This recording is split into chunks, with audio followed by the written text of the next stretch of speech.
اتعرفت على واحد اسمه علي في برنامج تعارف على النت. الحقيقة ما كنتش معجبة بيه قوي، بس هو فضل يزن عليا عشان أوافق وأخرج معاه.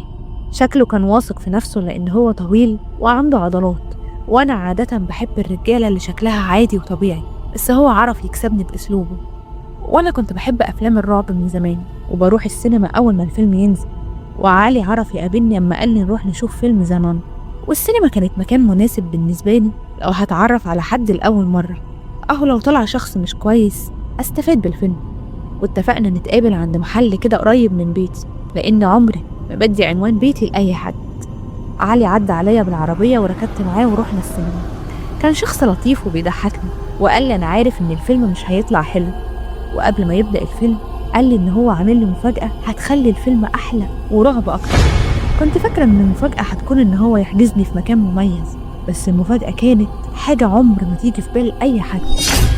دخلنا اشترينا فشار وهدد ودخلنا القاعة وقعدنا في الصف الأخير، وما كانش فيه أي حد غيرنا. قعدنا نتكلم ونضحك طول فترة الإعلانات، وبعدها الفيلم بدأ وكل حاجة كانت ماشية طبيعي، لحد ما حسيت بحاجة في جنبي، وعلي قال لي بصي تحت. وأول ما بصيت لقيت سكينة في إيده وحطها في جنبي، وقال لي لو اتحركتي أو قلتي أي حاجة السكينة هتدخل فيكي وكملي الفيلم.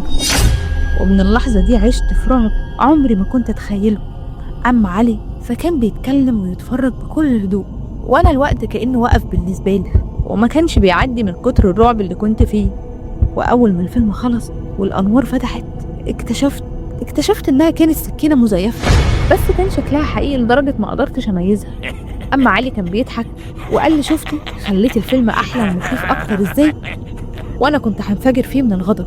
رميت الفشار في وشه وخرجت بسرعة ورحت لمدير السينما وحكيت له اللي حصل، وطلب مني اتصل بالشرطة، بس لأني خرجت معاه بإرادتي وكمان السكينة لعبة فما كانش فيه تهمة أصلا.